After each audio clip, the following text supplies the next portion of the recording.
Bonjour à tous. Alors aujourd'hui une petite vidéo sur un point technique qu'on a eu ce week-end et j'ai eu une discussion et des questions, donc je vais essayer d'y répondre de manière la plus pédagogique et compréhensible possible. Le CME et le gap CME, tout ce qui est gap, d'accord, et tout ce qui est CME. Donc d'abord ça c'est notre Bitcoin, ok. Et là je suis en, allez on va se mettre en 30 minutes. D'abord je vais expliquer les choses. Ok, on a ça.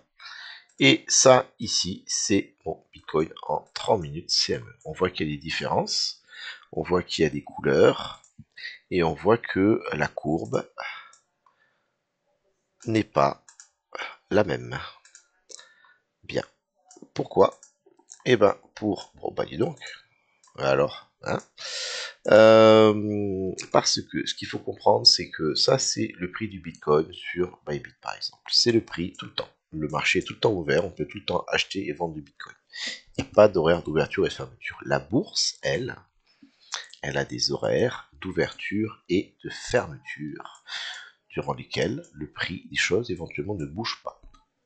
Donc je suis ici, je suis sur donc le CME, donc le Chicago Mercantile Exchange, donc on est aux États-Unis, et c'est une bourse officielle qui a été validée, ça a pris du temps, etc., sur le Bitcoin. Donc les institutionnels ont accès à la crypto de manière vérifiée et sécurisée. C'est une des premières choses où les institutionnels ont pu venir rentrer sur de la crypto de manière simple. Donc, au niveau du CME, c'est la bourse, en fait, les institutionnels, c'est un volume d'échange très important. Mais, ils ont des horaires, et on va regarder ici. Regardez, je regarde en bas. Donc là, c'était le vendredi. Le vendredi, les horaires passent, toc, toc, toc, toc, toc, jusqu'à 21h30, 20h30, pardon. Et ensuite, ici, vous voyez qu'il y a eu une cassure. Et la bougie suivante, elle commence le dimanche à 22h. Donc la bourse est fermée du vendredi soir, heure États-Unis, jusqu'au dimanche 22h. Pendant ce moment, la bourse est fermée, eux ne font pas d'échange. Je précise qu'ils ne font pas d'échange. C'est également vrai sur des autres... excusez-moi, c'est également vrai sur d'autres, tout ce qui est au niveau bourse, échange de métaux d'action, etc. Je vais prendre l'exemple de Coinbase, ok, qui est ici, Coin. Voilà, on a l'action Coinbase en 30 minutes.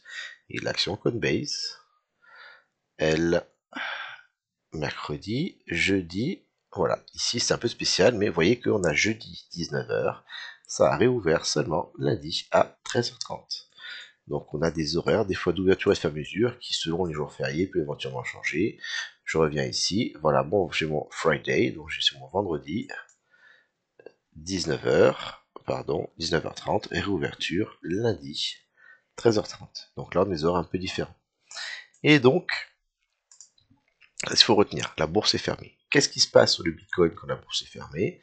Généralement, les gens peuvent continuer à échanger, le prix continue à bouger. Par contre, pour ces acteurs-là, ce qui se passe, c'est que eux, quand ils sont partis du boulot, il y avait un prix, et quand ils reviennent lundi matin, le prix, des fois, est à un endroit différent. Parce que pendant le week-end, ok, qui en l'occurrence a duré, donc, cette fois-ci, de là à, je crois, voilà, 22h à là, ça c'était le week-end, le prix avait ouvert ici, et a clôturé là. Donc ça correspond à une baisse sur le prix. Il s'est passé des choses, on est descendu, on est repassé au-dessus, on est descendu. Voilà. Maintenant, en quoi est-ce que c'est intéressant? Je ne vais pas forcément dire important. C'est que lorsque généralement, lorsqu'il y a un gap, lorsqu'il y a un écart entre le prix de clôture et le prix d'ouverture, on appelle ça un gap, c'est-à-dire un creux dans le prix. Ce gap, on peut le considérer comme un aimant. C'est une zone de liquidité. Le marché aime venir combler ce trou avant de pouvoir reprendre sa route. Parce que grosso modo, eux, c'est un gros volume. Ceux qui avaient acheté ou autre ici, à l'ouverture, il y a un décalage entre la valeur qu'ils avaient et la valeur qui existe. C'est le genre de choses où parfois, tant qu'on n'est pas revenu équilibré, tant qu'on n'est pas venu se clôturer ou autre, ils vont attendre et voilà, c'est un peu compliqué de comprendre pourquoi le gap fonctionne, mais grosso modo, ce qu'il faut retenir, c'est que le marché n'aime pas les gaps. Il y en a parfois, mais très souvent les gaps se clôturent. Donc par rapport à ça, moi et pas mal de gens d'ailleurs, des traders ou autres, sont conscients de ce gap. Et on peut faire des statistiques dessus pour savoir avec quelle probabilité est-ce qu'un gap du coup s'ouvre et se ferme. Personnellement, pour faire ça, et vous pouvez le faire également chez vous, voilà ce que je vous conseille. On se met en 30 minutes, ok? On fait un peu de nettoyage avant de travailler. Donc on va fermer, masquer tout ce qui pourrait nous déranger. Voilà, je suis ici sur une carte qui est donc propre. Et je vais venir récupérer mon gap CME. Je vais utiliser l'outil qui est ici de FibTime. FibTime, vous l'avez ici sur le troisième onglet. Je viens regarder sur ma carte BTC1, pour l'exclamation, BTC1D, donc la carte Bitcoin CME futur. Je vais regarder quand est-ce qu'à chaque fois on clôture à 20h30 et on réouvre à 22h le dimanche. Donc je viens ici, je vais sur 20h30 le vendredi, je mets mon premier trait, je vais avancer jusque à la semaine suivante. Donc je vais faire un flip time pour l'ouverture, un flip time pour la fermeture. Donc voilà.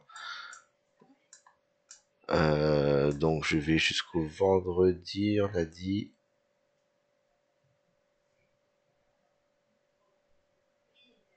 Ah, je vais zoomer pour pouvoir faire correctement. Vous voyez, ça prend un petit coup de main. Ok, je verrouille. Vous n'aurez pas ça directement. Le flip time va être différent. Vous allez dans paramètres, ici. Et vous voulez mettre toutes les valeurs de 1. Vous voulez que cette proportion-là, elle se répète. Vous pouvez le faire jusqu'à 10 fois. Donc vous allez ici, vous allez mettre 1, 2, 3, 4, 5, 6, 7, 8, 9, 10. Personnellement, j'ai mis toutes les couleurs en vert parce que pour moi, donc d'ailleurs je vais mettre en rouge parce que c'est la clôture. Ok, donc moi ici ça s'appelle Weekly Close, clôture. Voilà, la clôture est en rouge. C'est verrouillé. Maintenant, je vais mettre l'ouverture. Donc l'ouverture, je reviens sur ma carte CME. L'ouverture, c'est le dimanche à 22h. Dimanche à 22h. Et dimanche à 22h.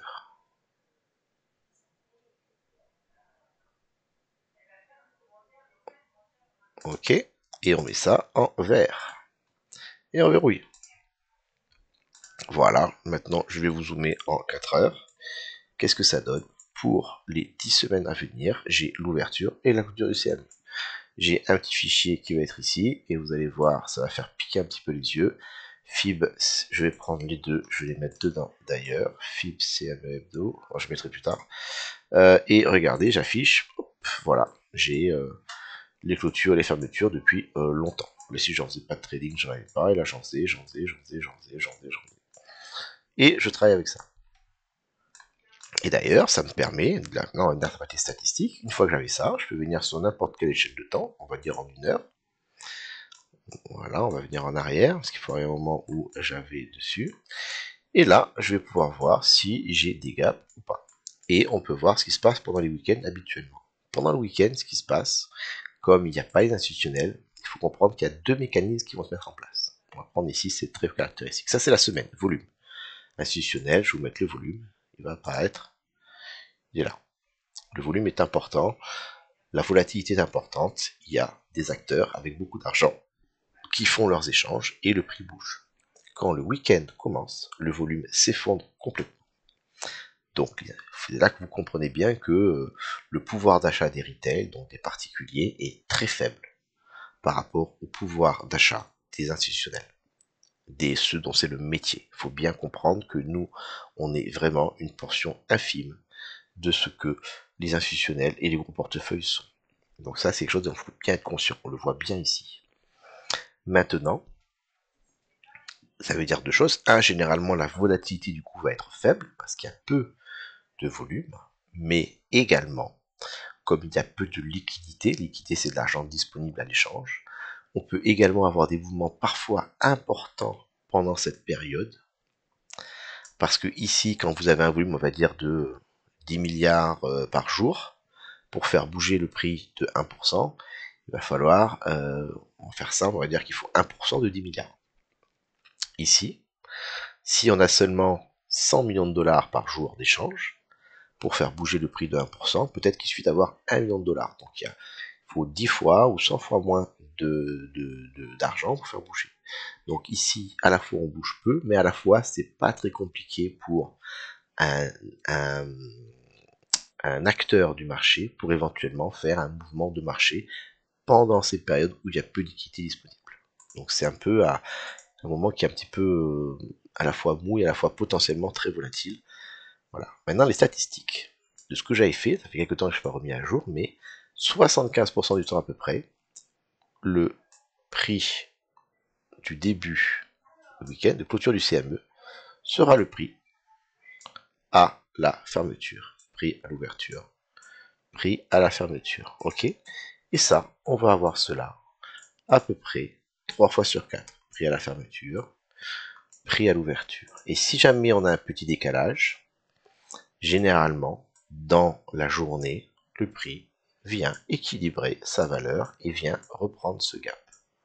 Regardez, ouverture, fermeture. Là, on a un petit décalage. Donc, voilà, ici, on avait ici une fermeture, on a une ouverture qui était en bas. On est venu fermer le gap au bout de quelques heures. Ok? Et c'est comme ça que j'ai fait mes statistiques, tout simplement. Voilà, ici, qu'est-ce que j'ai? J'avais un prix ici de fermeture. On a ouvert en dessous.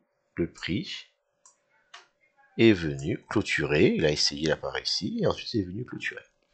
Ce dont je vous parle ici est également quelque chose qui fonctionne sur d'autres marchés, comme une action Coinbase, avec des gaps qui mettent plus de temps, mais qui viennent se faire clôturer. Regardez comme le niveau est important.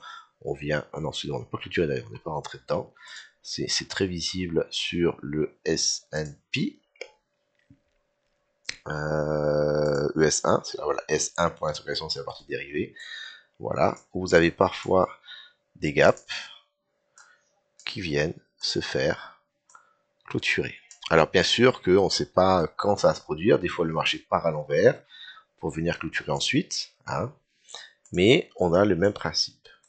Et donc cette notion-là de gap qui veut se faire clôturer et qui se fait clôturer ensuite, cette notion est une notion que en tant que trader, on va prendre en considération pour prendre des choix dans nos trades.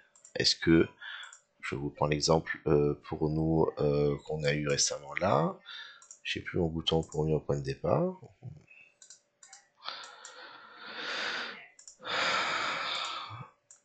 Donc, pour le Bitcoin, par exemple, ce week-end, la volatilité, on a eu une clôture CME qui a eu lieu ici. Ok. On a une ouverture qui s'est faite là. On a un gap.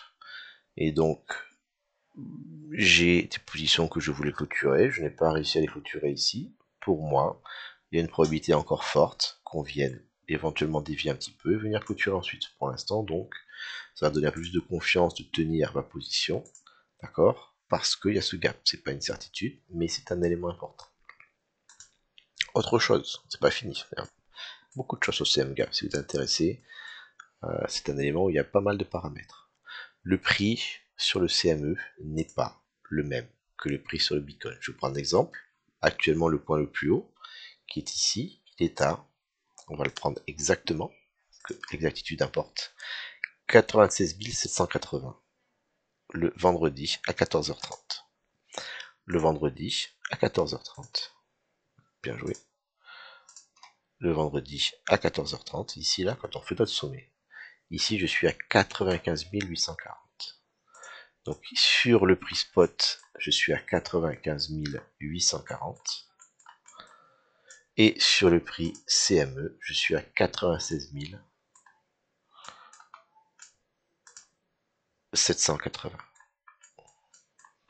C'est une grosse différence. J'ai une différence de quasiment 1000 dollars. Pourquoi est-ce qu'il y a autant de différence sur la paire? Alors que si je suis sur mon spot, si jamais je viens prendre voilà, BTC USD, BTC USDT, Binance et tout, j'ai peu d'écart. Parce que le CME, ce sont des dérivés. C'est pas du spot, c'est dérivé, c'est-à-dire qu'on parie à la hausse ou à la baisse. Et dans le cas où il y a un déséquilibre entre le nombre d'acheteurs et le nombre de vendeurs, s'il y a trop de monde actuellement, par exemple c'est qu'actuellement il y a beaucoup de gens qui sont à l'achat sur les dérivés spot, donc il y a plus d'acheteurs que de vendeurs, donc si jamais les acheteurs gagnent, ce qui devrait être la tendance s'ils sont intelligents et qu'ils sont plutôt à l'achat, s'il y a trop d'acheteurs qui vendent, ça va coûter de l'argent, parce que du coup, j'ai moins de gens qui perdent que de gens qui gagnent, ça a un prix pour le CME. Donc qu'est-ce qu'il fait? Il dit ok, vous voulez acheter, ça marche, sauf qu'il y a tellement de monde qu'actuellement la cote elle n'est pas de 1 pour 1, elle est de, donc il y a un petit écart, il y a 1%, donc elle est de 99% pour l'un et 100% pour l'autre. Voilà. Donc actuellement ici, quand vous achetez sur le CME, vous payez 1% plus cher. Et ce pourcent sert à l'exchange pour équilibrer son rapport entre acheteur et vendeur. Cette donnée, et du coup, alors ça prend avec des pincettes, ça peut permettre un peu d'essayer de deviner si actuellement le marché est plutôt bull ou bear par rapport à un décalage qu'on aurait entre le spot et le CME.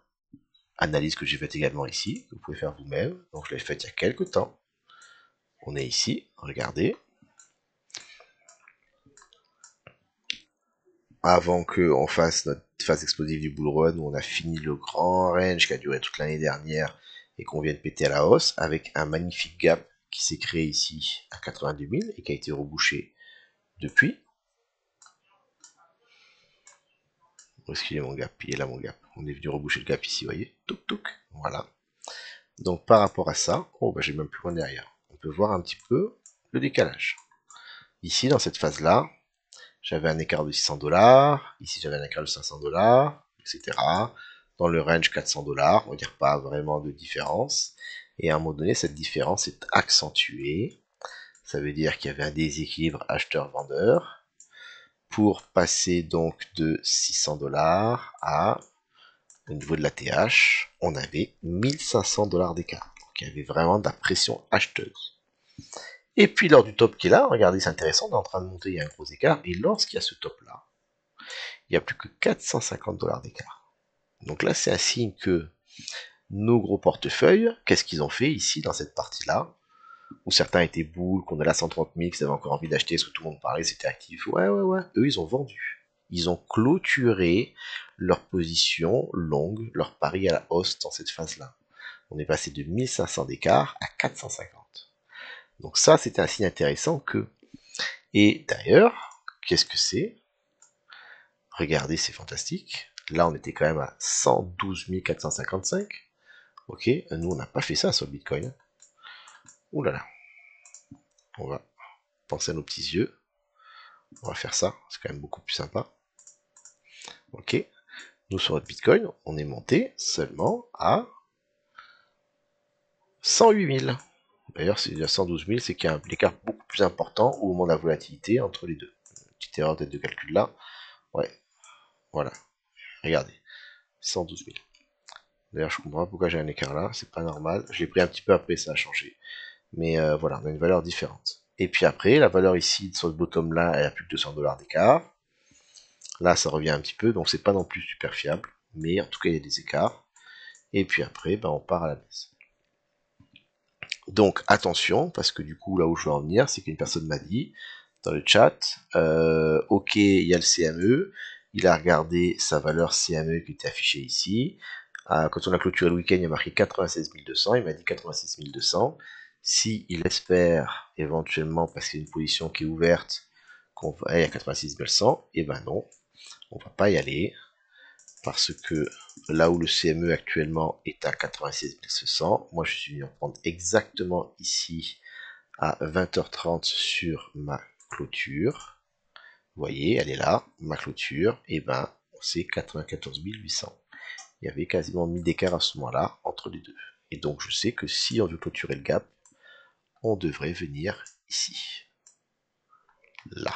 Et ça, c'est beaucoup plus précis que quelqu'un qui va attendre à 96 000 et qui va pas prendre ses profits. Et on va venir clôturer le gap, par exemple, et repartir à la baisse. Peu importe. En tout cas, en tant que trader court terme, on a besoin de précision. On va dire franchement à 100 $ près. Donc c'est là qu'il faut regarder plus précisément. Ok? Éventuellement aussi ce que je peux faire, tout simplement ce que j'aime bien faire maintenant, je viens ici, je trace mon gap. Ok, clôture, c'est la corde de bougie. Je viens mettre une alarme. Et lorsque le gap est clos, j'ai une alarme qui sonne sur mon application ou mon téléphone. Éventuellement, du coup, je viens, je regarde. Et si je vois qu'on fait quelque chose comme ça et comme ça, si j'avais hésité éventuellement à sortir d'une position qui est dans un marché actuellement baissier, et ben, je vais clôturer du coup, voyant qu'on est juste venu clôturer, mais que la faiblesse est toujours là. Donc au contraire, si je vois qu'il y a une continuation, je dis ok, c'est bon, pas de problème. Mais en tout cas, je vais pouvoir prendre une décision au moment important. Parce que des fois, on a des quasi-clôtures, on va venir juste avant, et on n'y va pas complètement. Et ça, après, généralement, ça vient se faire clôturer complètement. Voilà. Donc ça, première partie sur mon gap CME. Pourquoi est-ce qu'il existe? À quoi ça correspond? Comment se comporte le prix pendant le week-end? Et dans quelle mesure le gap vient se clore ou pas? Maintenant, on va continuer à parler de cette façon dont moi, concrètement, j'appréhende le week-end. 75% des temps, je vous ai dit, j'ai une cible, on va dire, entre la clôture et quelques heures après de fermeture. J'ai montré. Ça, c'est mon milieu. Sur un week-end, classiquement, on a une volatilité aux alentours de, ça dépend des moments, en ce moment il y a un peu plus, mais on va dire 1 à 1,5%. 1,5% à la hausse ou 1,5% à la baisse. Voilà, ça, regardez, pile poil, qu'est-ce qui se passe habituellement? Mon week-end, il est compris en cette fourchette. Ok. Et donc ça c'est la première chose, c'est cette volatilité. Par rapport à ça, deuxièmement, le prix ne va pas bouger de manière erratique là-dedans. On est sur du trading, on a des valeurs techniques qui vont être à prendre en compte. Le marché, sur le week-end, il va aller généralement d'une poche de liquidité à une autre. Alors, bon, petit problème, interruption un peu longue, je peux pas revisionner où j'en suis, donc je suis un petit peu perdu. C'est pas grave, on va passer à la suite. Maintenant qu'on a vu donc le CME, pourquoi est-ce qu'il existe, que le volume est faible à l'intérieur, qu'on a une tendance, un aimant, une poche de liquidité qui attend, comment ensuite moi est-ce que je l'utilise, ok? Alors tout d'abord, vouloir trade le week-end, hein, ça peut être pratique parce on est disponible. Il ne faut pas oublier que ça reste du trading, donc il faut que l'on ait des niveaux qui soient signifiants. Donc lorsque je vais venir trade mon CME, lorsque je vais venir trade le week-end, je ne vais pas oublier de regarder donc ma tendance et d'essayer de trade dans la... Donc actuellement en 4 heures là, j'ai une tendance haussière, ok, qui a commencé à ralentir et je suis arrivé ici. Personnellement, sur une analyse partagée sur la chaîne, il me semble, je suis conscient que j'ai une résistance très importante pour ma façon de voir qui est à 96 000 et quelques, ok. Et en même temps, je suis conscient d'un support ici sur la zone basse du volume profile du range précédent. Ce range-là, zone basse du volume profile. Donc voilà, donc j'ai mon analyse. Par rapport à ça, si je veux trade le CME, je vais essayer de trade en priorité dans le bon sens, c'est-à-dire dans le sens où j'ai la plus grande probabilité à la continuité derrière. C'est-à-dire que si je viens ici, du coup, ça c'est s'il n'y a pas de CME, pardon, s'il n'y a pas de week-end, ok, j'ai une tendance qui est haussière, et ben je veux être dans cette tendance. Je veux plutôt parier à l'achat, à la hausse, que à la baisse actuellement. Sinon, il y a un risque que si, par exemple, je voyais qu'on commençait à partir comme ça, je dis, bah, je vais parier à la baisse parce qu'on va venir clôturer, j'ai 75% de chance, je fais un trade à contre-courant, et on pourrait très bien partir, créer un gros gap, et me faire complètement atomiser. Donc, un trade, ça reste un trade. Il faut réfléchir à ces facteurs. Donc, dans le cas présent, ici, pour moi, je commence à avoir un range, donc j'étais un peu moins violent sur le pari à la hausse ou à la baisse, et surtout, quand même plutôt à la hausse. Voilà. Ma volatilité, je vous en ai parlé, 1,5% autour actuellement, hein, sur les analyses que j'ai faites sur les précédents ranges, donc c'est à peu près ça. Et le point suivant, c'est que le prix, généralement, il va aller rechercher le week-end de la liquidité. Ça a une raison technique assez simple, il faut bien comprendre. En semaine, le marché est drivé par les institutionnels qui ont vraiment des besoins, des demandes, donc le marché peut bouger pour aller chercher des niveaux différents. Le week-end, les SG ne sont pas là. Donc qu'est-ce qui reste? Il reste les retail, un tout petit volume, et il reste tout ce qui est automatisé. Donc quand vous avez le CME qui est ici, grosso modo, le prix, vraiment, il hésite, il est mou. Et puis à un moment donné, il peut prendre une direction. Quand le prix prend une direction, il y a un mouvement qui s'est créé, et donc généralement, toutes les liquidités, c'est-à-dire tout l'argent qui peut être déplaçable. Je ne parle pas des gens qui sont des holders et qui vont absolument rien faire, on n'en parle pas. Tous les gens qui éventuellement vont agir sur le prix, soit parce qu'ils ont des ordres d'achat, soit parce qu'ils ont des stop loss, soit parce qu'ils sont prêts à acheter au marché, à intervenir. Donc, tous ces gens-là vont s'activer selon où on va. Ici, on a une tendance qui se crée, donc qu'est-ce qui se passe? Ben, ça baisse, donc il y a des gens qui étaient ici, oulala, j'avais parié à la hausse, et ben ça va pas, je vends, je vends, je vends, et dans un premier temps, la tendance, elle est vendeuse, donc le prix va baisser jusqu'à ce qu'on arrive sur une poche de liquidité. Qu'est-ce qui se passe sur une zone de liquidité? À la différence d'avant, on était sur un mouvement un petit peu progressif où, en venant doucement, on venait percuter un peu des stops et un petit peu des gens qui ont des décisions. Sur une poche de liquidité, on va avoir une entrée d'acheteurs parce que c'est un niveau qu'ils attendaient, parce que c'est un niveau qu'ils veulent, et du coup, ils vont venir, pardon, excusez-moi, ils vont venir rentrer. On a du volume qui rentre sur ces zones-là, ok? Voilà. Et à cet endroit-là, ce volume qui rentre va pouvoir inverser la tendance. Là, on est sur des liquidations.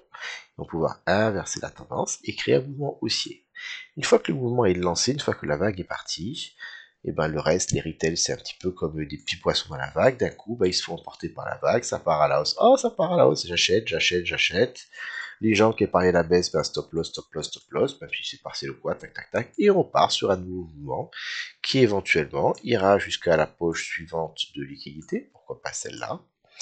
Et là, est-ce que si le marché du coup à nouveau rentre, si le marché à nouveau rentre avec des ordres d'achat, des ordres de marché suffisamment, il pourrait bloquer le prix, engager une tendance baissière et après il a plus besoin d'intervenir. On va repartir sur un truc automatique, on descend, je vends, je vends, je vends, stop loss, stop loss, stop loss, et puis tac tac tac, ça descend jusque, et c'est ça qu'on est dans un range. On va d'une liquidité à une autre, c'est très important. Donc quand je regarde mon CME, pour être efficace, dans ma volatilité moyenne, je vais regarder les points de liquidité qui m'intéressent. Donc là, c'est le week-end qui est ici, ok. Mais par exemple, ce que j'aurais pu voir rapidement, ici j'avais des liquidités qui m'attendent. Bon, on les a pas prises, mais là j'aurais vraiment voulu shorter si on arrivait ici. Ça m'énerve, voilà. Et ici, là, on n'avait pas grand chose de défini. On avait un support ici, vous voyez, qui a fait support effectivement. Et on avait ce point-là. On est venu dessus, et là actuellement on renverse et on va venir clôturer notre CA2. On va regarder un week-end en arrière. Donc si vous voulez bien comprendre en appelant plusieurs exemples, je suis revenu un petit peu en arrière ici au mois de février. On a des choses très très différentes. Donc là on était dans les 96 000 avant la grosse cassure qui va nous emmener à la perte du range. Donc là, on commençait à avoir juste avant le week-end une ouverture baissière juste avant. Plein de positions qui sont fermées sur le marché. Hop, le week-end a commencé. Qu'est-ce qu'il a fait le week-end? Qu'est-ce qu'on voit généralement? Les premiers gens qui rentrent, c'est les retail. Donc là, le marché, lui, commençait vraiment à être baissier. Les retail, eux, pof, derrière, on est rentré. On est venu percuter un petit peu des stop loss. On est venu racheter. Donc là, on est un week-end où on est venu faire du coup de la volatilité, qui est d'ailleurs assez importante. Hein. Grosse, voilà, 2%, c'est une grosse volatilité ici, ça commence un petit peu. Et puis ensuite, on est venu tout simplement revenir là, puis fermer notre gap ici. Et derrière, la tendance de l'avant le gap, c'est continuer. Ok. Donc là ensuite on est à 96 000, là ça commence à dégrossir très très sévère. Quand il y a des gros mouvements pendant la semaine, il faut faire attention, le week-end va tendance à être assez chaotique. Généralement c'est là que les gaps ne sont pas respectés, il y a tellement de volatilité que les choses peuvent être très explosives. Donc c'est le moment pour faire très attention ce week-end, typiquement c'est des moments où il ne faut pas traîner. Donc là j'ai un week-end, et qu'est-ce que j'ai eu avant l'ouverture? Ici j'ai un gros entrée de liquidité de marché, et j'ai eu un gap énorme ici. Voilà, à l'ouverture, là, à 82 000, qui est venu ensuite se clôturer. Par contre, ça, si vous aviez trade en espérant qu'on vienne ici clôturer ici, vous êtes fait atomiser. À partir du moment où il y a des gens qui se positionnent sur le marché peut décider, si c'est dans son intérêt, de venir aller à l'envers pour se nourrir de leur stop loss. C'est ce qu'il vient de faire ici. Pouf, ce sont des liquidations. Parti très très vite, on est venu avaler tout ça ici. Et derrière, on est venu faire la clôture. On regarde sur le week-end suivant. Ok, on a encore un gap qui s'est créé, puisque on a donc clôturé par ici. Et on est venu réouvrir ici. Donc on a eu un gap baissier. Dans le week-end, du coup, c'était pas vraiment intéressant. Il y avait des liquidités ici qu'on est venu prendre, mais très tardivement, et quand on les prend, on ne renverse pas. Oh là là, ça c'est quand même assez mauvais. Et on a un gap. Ok, on a un gap, et cette fois-ci, c'est assez rare, ça fait partie de ces moments où on n'est pas sur la clôture.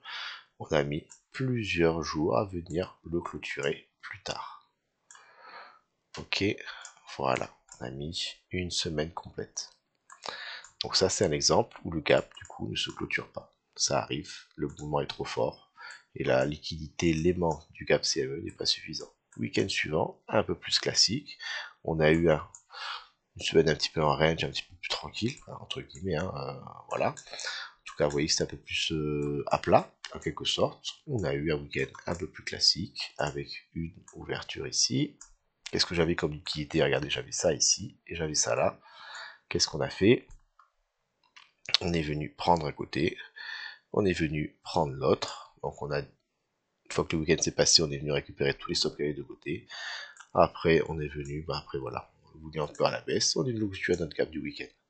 Donc il y a de la volatilité à l'intérieur, mais si jamais on respecte nos principes de à peu près, voilà, vous voyez, 2% et demi, là c'est quand même pas mal, des deux côtés, on peut éventuellement avoir des choses intéressantes. Semaine relativement à plat finalement, tout, week-end, probabilité que ce soit calme, et ben non.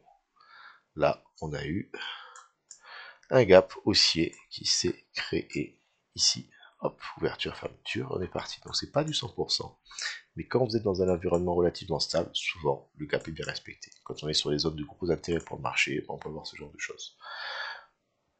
Voilà, voilà pour le gap. Excusez-moi. Donc on arrive sur notre week-end, ou qu'est-ce qu'on a eu nous?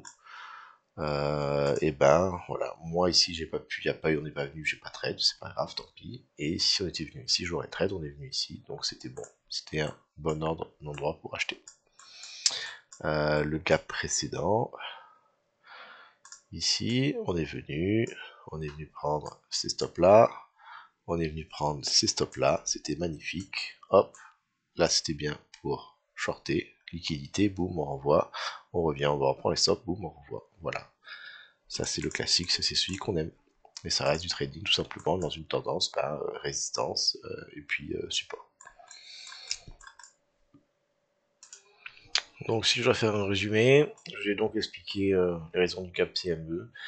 Ce gap pour moi est une aide au trading, au sens où lors d'un week-end, dans des moments de volatilité relativement faibles, je peux du coup en profiter pour me positionner dans le sens du marché que je souhaite, d'accord, avec des fois soit un trading court terme de l'ordre de 1 ou 2%, soit éventuellement des fois tout simplement des entrées dans une tendance, un week-end qui arrive, je peux essayer de récupérer un ordre d'achat assez facilement pour venir essayer de profiter dans la tendance au retour. Voilà.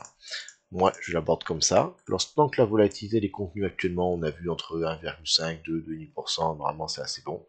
Par contre, attention à ce genre de trade, il faut avoir son risque management qui soit bien au point, parce que parfois, rarement, mais justement c'est parce que c'est rarement que ça fonctionne, le marché va venir faire un gap, et va venir euh, partir à l'envers, et si vous n'avez pas vos stops qui étaient bien définis, vous pouvez vous retrouver à avoir des pertes qui sont beaucoup plus importantes que le gain que vous espériez, et donc tous les trades suivants qui vont servir uniquement à rembourser vos pertes, je sais, j'ai déjà fait pas mal de choses qui ont pris ça, donc attention à ça.